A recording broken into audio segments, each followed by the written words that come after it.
going to go ahead. I want to concentrate on the first reading rather than the gospel. So if you guys were hoping I'd go into this whole Portico of Solomon thing, too bad. I know that's what you all were waiting for. I want to actually talk about Tabitha, or also known as Dorcas, and Lydia, and all these other folks you're going to meet in the Bible. And I want to spend a few minutes on this because the reality is, if we read our Bible, we're going to run across these very important women doing very important things that the church, and when I say the church, I'm talking denominations across, have gone out of their way to ignore, even though these women are really important in the early church. To give a point of the level of importance that folks like Tabitha and others are, Paul and Peter refer to them in the Greek in a word called diakonia, okay, which only for the women are ever translated as deacon. It's worth noting, diakonia, which is the word for deacon, by the way, is the word Paul uses for Peter, Peter uses for Paul, Peter uses for himself, as does Paul for himself, as does both Peter and Paul for these women. In other words, Peter and Paul say that they are equals, and these women are their equals in all ways. It's worth noting that both Paul and Peter only do one resurrection apiece. This is Peter's one time. The one time he resurrects anybody, it is Tabitha. Because Tabitha is that important. If you're all wondering, who did Paul resurrect? It's actually an awesome story. It's not in the normal liturgy that we do, but it's actually that he goes and has a sermon that's so long, a guy dies. And he feels so bad, he runs over and resurrects him. Talk about a precautionary story to all pastors everywhere. Okay? But this is Peter's one shot.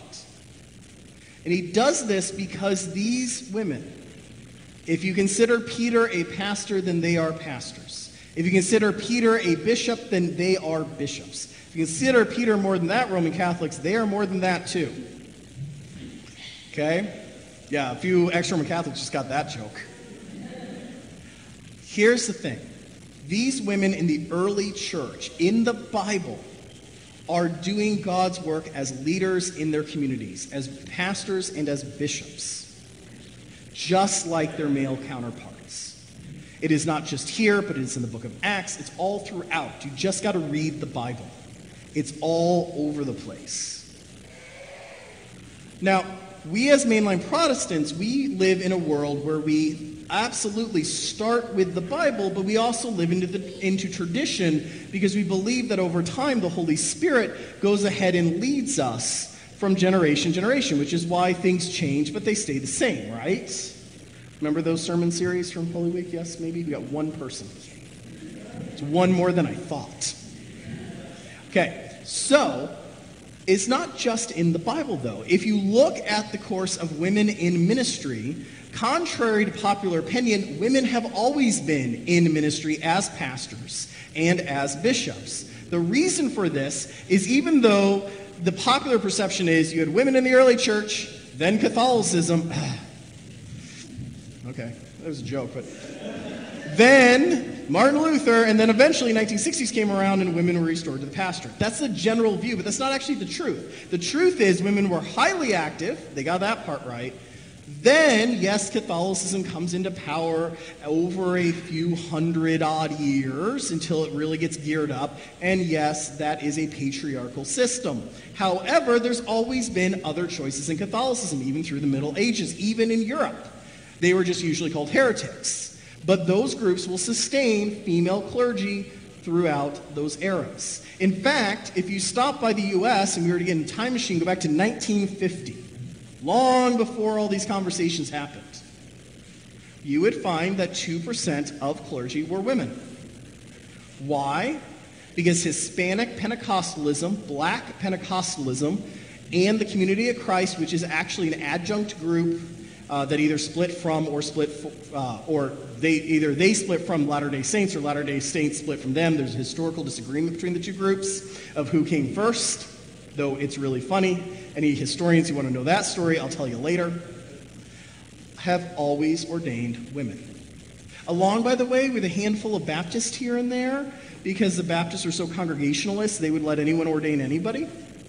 And so occasionally you would have women through those sorts of groups because of their congregational background that would get ordained, even in the 1800s, 1700s, 1600s, going all the way back. Just worth noting.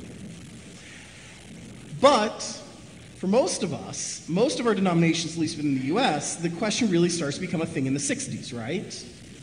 And this is a story, this is part of the story that the ELCA and mainlines love to talk about, right? So between the 60s and the 80s, all the mainlines, that's us, the United Methodists, the Presbyterians, the Episcopalians, the Moravians, you get the picture, right? We go ahead and lift our prohibition against women clergy. Unfortunately, we go, job done! Hooray! Equality has been met! Yay, we go home now. And we've celebrated it, which is something worth celebrating because it was a major victory that was hard fought for. My mother-in-law was part of one of the first group of women to go to Luther Seminary. And when she got to Luther Seminary, there literally were not women's restrooms yet. They had to physically commandeer one. Again, for those of you who like fun stories, get me a beer, I'll tell you it. Okay? Because it's one of those you really need a beer for. Okay? So it's one of those sort of things where we have this great moment. But I think we've made a mistake, which is that we sort of went, job done, work over. But here's the reality. 1950, 2% of all clergy in the U.S., women. 1980, 5%. Why? Because mainlines represent only a fifth of all Christians. 4/5 of Christians even today go to churches that do not allow women to get ordained, that have bans on it. Give examples. With the exception of Hispanic and Black Pentecostalism, which are evangelical in nature, the rest of the evangelical world, they don't. If you go to an evangelical or non-denominational church, the best bet you can make is that your church probably bans women from becoming clergy. May even ban them from teaching kids over the age of 12, like the Wisconsin Synod does. Catholicism still hasn't gotten there. It's worth noting, though, polls say that 80% of Catholics in the U.S. at least would support it. I'm sure Europe's in about the same place. Here's the thing. If we only focus on ourselves, we're missing the grander, bigger issue, which is that, well, yes, some very big, very important denominations like ourselves and the United Methodist Episcopalians, we did some of our work and we made some major victories back then in the 60s, 70s, and 80s. But the rest of Christianity has stalled out on this issue and hasn't moved. And therefore, the rest of Christianity is excluding more than half of the world's talent from being able to really fully bring God's message and presence to the world. If we wonder why Christianity struggles, this might be a great place to start asking questions. Now, most ELCA folks are like, woohoo, when we're on this point, and we're talking about everybody, right? Because we're like, we're over here and they're over here, and we like are part of the top 20%. Woo! Yeah, that's good. We've done better than a lot. But we should not be fooling ourselves when it comes to how well we do when it comes to sustaining, maintaining, and bringing up female clergy. Now, you know me, you know I love statistics. And you know I tromp out a whole bunch of statistics about the ELCA and how we're doing, right? But I can't. You know why I can't come out with those statistics? Because the national office doesn't release the statistics for, I don't know, pay by gender, or length of pastorate by gender, or even how many lead pastors are actually female. It'd be great, national office, if you're watching, to go ahead and release that data. And therefore, we have no good way of knowing. What we can tell you is anthropologists and other research scientists have come out there and looked at mainlines, of which we're part of, and they can tell you that mainline Christianity, only 20% of congregations have a female pastor. 20%. They can tell you that Christianity has gone from 5% in 1980 to 7% in 2020 of pastors are female. Tell you within main lines, that's closer to 20%, but that's still nowhere near 50. The more disturbing numbers are this. So 20% of congregations are led by women. 30% of all clergy are women. Question I'd have for the church is, where's that 10%, or more properly put, 1/3 of all female clergy? Surely some are in the military, some are chaplains, some are other things. Maybe they're disproportionately in those areas. But where are they? And what happened to them? Again, you all have those statistics. More worrisome is that 60% of all seminary grads from ELCA seminaries have been female for the last 10 years. And yet, the average age of a female clergy person today is 55. Now, that isn't really that much of an issue until you realize the average age of a male clergy person is 52. What does that mean? That means somehow, even though we've been graduating 60% female clergy from our universities, because our universities are doing their job on this fact, and God knows I would not be complimenting our seminaries unless they really did something good. If you ever talk to me about our seminaries, you'll know this about me. Okay? But they're doing something right here. And yet, the average female pastor is older than the average male, which means there are more older women ordained in congregation right now than there are young women ordained in congregation now, even when you compare that to men. Meaning more are coming in, but way more must be dropping out, and men are filling in a higher percentage of the young clergy roles. You follow? This is scary. Now, all this is for mainline for the most part, right? So we don't know. Maybe the ELC is the exception. Maybe we can blame this all on the Methodists. Pick on the Presbyterians. Kick the Episcopalians, right? Now, of course, we don't know this because, again, the church refuses to go ahead and release the aggregate data so that our good seminary professors, researchers, or just people with spreadsheets could sit down, do the research, and show this. Sadly, there's lots of things the corporate world has learned that makes issues better. For example, we know through multiple studies that when you release the amount a person makes, and this is true of any job, right?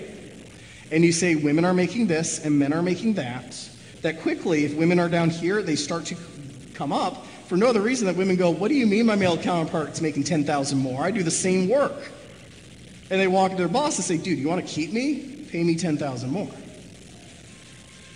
Now, there's no reason that the ELCA could not release, I don't know, by synod perhaps, how each synod is doing and what the pay disparity is in each synod.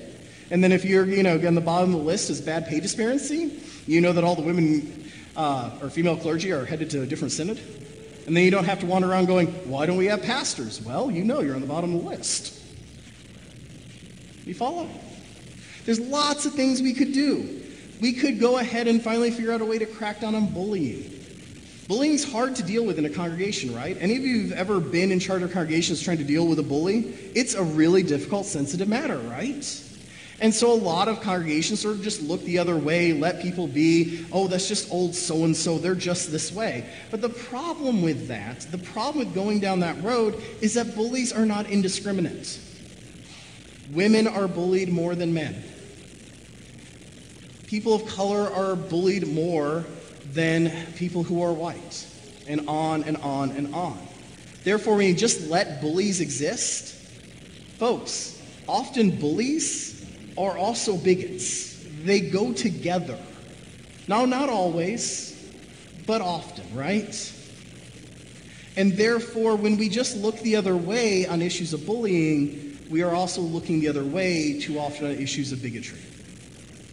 And then we stand around and wonder, man, graduating 60%, and yet women are a decreasing percentage of people here. We don't need to wonder when we start thinking through it. There are many other things, and I don't claim to have all the solutions by any means. But on a day that is both Mother's Day, that celebrates women, and on a day in which we sit here and read about the amazing work, and if you've never read about the amazing work that these women have done, open the book of Acts and just read it.